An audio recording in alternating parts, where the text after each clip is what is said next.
All right, drivers. Let's talk about something quintessentially American. A can of soda. It's bubbly, it's refreshing, and it's so sweet it could make a hummingbird's teeth ache. For decades, that sweetness has come from a very specific place: high-fructose corn syrup. That's right, the liquid gold of the Midwest, a sweetener so ubiquitous it's probably in half the items in your pantry right now. But hold on, because there's a rumble in the political jungle. Some very loud voices, including a certain president and his health secretary, are now pushing for a dramatic change. They want giants like Coca-Cola to ditch the corn syrup and go back to good old-fashioned cane sugar, all in the name of making America healthier. We'll get to that. This isn't just a simple recipe tweak, like deciding to add a hint of lime to a classic. This is a fundamental shift in the DNA of American manufacturing.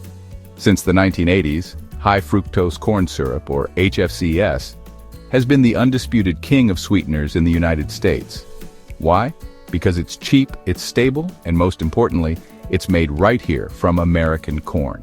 This decision, made decades ago, created a massive, intricate economic ecosystem. It's a system that has saved companies like Coca-Cola billions of dollars over the years. They even use cane sugar in other countries, like Mexico, where it's cheaper. But here in the US, corn is king, and its syrup flows like a mighty river through our food supply. So, what we have is a multi-billion-dollar industry built on a foundation of corn. It's a story of government subsidies, agricultural policy, and corporate cost-cutting that all came together to create the perfect storm of sweetness. The idea of upending that entire system sounds, on the surface, like a logistical nightmare wrapped in an economic catastrophe. And yet, the conversation is happening right now, today. The push is being framed as a health initiative, a noble quest to give the American people a more natural product. But when you start to pull on this one little thread, you quickly realize it's not just about what's in your can of Coke. It's about the entire economic machine that puts it there. This proposed change forces us to ask some very big questions. Are we really prepared for the fallout? What happens to the farmers, the factory workers, and the truck drivers whose livelihoods are tied directly to this sticky, sweet syrup? Is the supposed health benefit of cane sugar, a benefit many experts are furiously debunking, worth the potential economic chaos? This isn't just a debate about two different types of sugar. It's a battle for the soul of the American supply chain, pitting a populist health narrative against the cold, hard reality of jobs, logistics, and a whole lot of corn. It's a sugar shakeup, and the aftershocks could be felt far beyond the beverage aisle. To understand the sheer scale of this potential disruption, you have to picture the journey of corn syrup. It begins in the vast, sprawling fields of states like Iowa, Illinois, and Nebraska. Here, generations of farmers have built their lives around growing corn, a huge portion of which is destined not for your dinner plate, but for processing plants. These farmers are the first link in a very long and very profitable chain. A sudden collapse in demand for HFCS would be a gut punch to these rural communities, pulling the rug out from under an agricultural sector that has been tailored to meet this exact need for over 40 years. It's a system that has worked, providing a stable market for their crops. From the farm, the harvested corn is loaded onto trucks and trains and sent to massive processing facilities. These are not quaint little factories. They are industrial behemoths, dedicated to the single task of turning raw corn into liquid syrup. These plants employ thousands of people in skilled manufacturing jobs that are often the lifeblood of small and mid-sized towns. The work is steady, and it supports entire families. If Coca-Cola and other beverage giants suddenly say thanks but no thanks, these plants would face an existential crisis. You can't just flip a switch and start processing sugarcane that you don't have. The entire infrastructure is built for corn, and that infrastructure would face a catastrophic failure. And then there's the freight industry, the unsung heroes of the supply chain. Once the corn is transformed into HFCS, it needs to get to the bottling plants scattered all across the country. This is where the tanker trucks come in.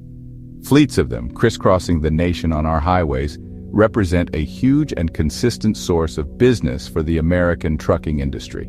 This isn't seasonal work. Soda is consumed year-round.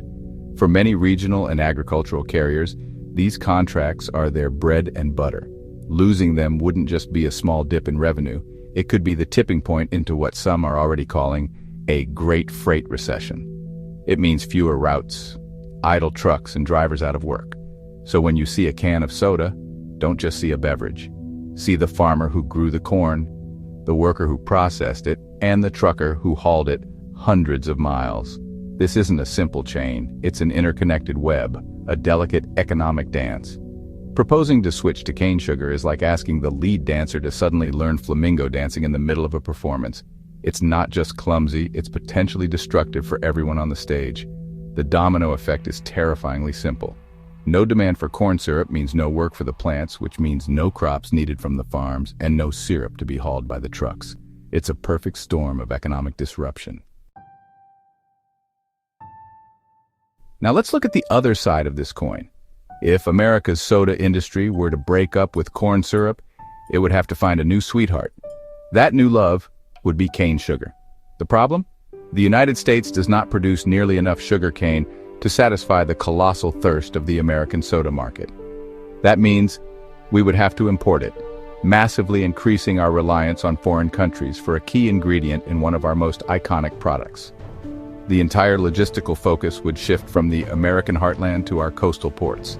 Instead of trucks rolling out of Iowa, we'd see container ships docking in Los Angeles, Houston, and New York, filled with sugar from Brazil, India, or Thailand. This represents a complete reshuffling of the American supply chain. The money and jobs that currently circulate within the domestic economy, from Midwestern farms to regional trucking companies, would essentially be outsourced. We would be trading American corn for foreign cane, American factory jobs for overseas agricultural labor, and American truck routes for international shipping lanes. This might be great news for global shipping conglomerates, but it's a devastating blow to the American workers who form the backbone of our current system. It's an economic pivot that benefits other nations at the direct expense of our own people, particularly those in already vulnerable rural and industrial sectors. The argument that this is somehow better for America is frankly baffling. Proponents frame this as a move towards something more natural or healthy, but let's be brutally honest about what it really is. A massive economic gamble with a questionable payoff. If a titan like Coca-Cola makes the switch, you can bet your last dollar that PepsiCo and other major food companies will be forced to follow suit, either by public pressure or competitive necessity. This would amplify the economic shockwave, turning a problem into a full-blown crisis.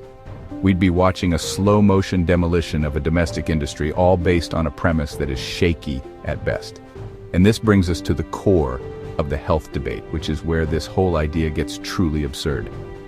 The entire justification for this painful economic upheaval is the claim that cane sugar is healthier than high-fructose corn syrup. It's a narrative that feels good.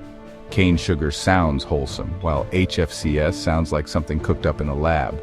But what do the people who actually know what they're talking about say? Well, nutrition experts, doctors, and scientists have been practically shouting from the rooftops that this is a false choice. They argue that, chemically, the two sweeteners are shockingly similar, and our bodies process them in nearly the same way. The real villain isn't the type of sugar, but the sheer quantity of it. Let's get this straight. According to actual nutrition experts, not politicians, the difference between cane sugar and high-fructose corn syrup is minimal. Cane sugar, or sucrose, is made of 50% glucose and 50% fructose. The HFCS used in sodas is typically 55% fructose and 45% glucose. Our bodies break both down into the same basic components. Dr. Dariush Mozaffarian of Tufts University has stated that both sweeteners are equally harmful when you consume too much. The idea that one is a health food and the other is poison is, scientifically speaking, nonsense. It's like arguing whether it's healthier to be hit by a red bus or a blue bus. The problem is not the color of the bus. The problem is the fact that you're getting hit by a damn bus. The real health issue is the staggering amount of added sugar in these drinks, regardless of its origin. A single 20-ounce bottle of Coke contains around 65 grams of added sugar. The recommended daily limit for children and teens is less than 50 grams. So, whether that sugar comes from a cornfield in Nebraska or a sugarcane plantation in Brazil is largely irrelevant to your pancreas. The health crisis is one of overconsumption. Pushing a switch to cane sugar is a masterful piece of misdirection. It makes people feel like they're making a healthier choice while changing absolutely nothing about the underlying problem. It's a public health magic trick, and the American worker is the one who gets sawed in half. This entire debate, therefore, is not really about health, it's about perception. It's about leveraging a popular misunderstanding of nutrition to force a change that carries immense and undeniable economic costs. The potential benefits are debatable and microscopic at best, while the potential harm is concrete, widespread, and devastating to a specific segment of the American workforce. We are talking about risking a great freight recession, gutting farming communities, and shuttering domestic factories based on a health claim that crumbles under the slightest scientific scrutiny. It's a solution in search of a problem, and it creates a dozen new, bigger problems in the process of not solving the original one. Ultimately, this whole sugar shakeup matters because it's a perfect example of how simple-sounding ideas can have profoundly complex and damaging consequences. This isn't just about soda. It's about whether we make major economic decisions based on scientific fact or on catchy populist slogans. It's about whether we value the livelihoods of American farmers and workers or if we're willing to sacrifice them for a marketing gimmick. This is a story about jobs, communities, and the intricate web that connects a cornfield to your corner store. When politics stir the pot and corporations follow blindly, it's the American worker who gets burned. And if we get it wrong, the fallout will be anything but sweet.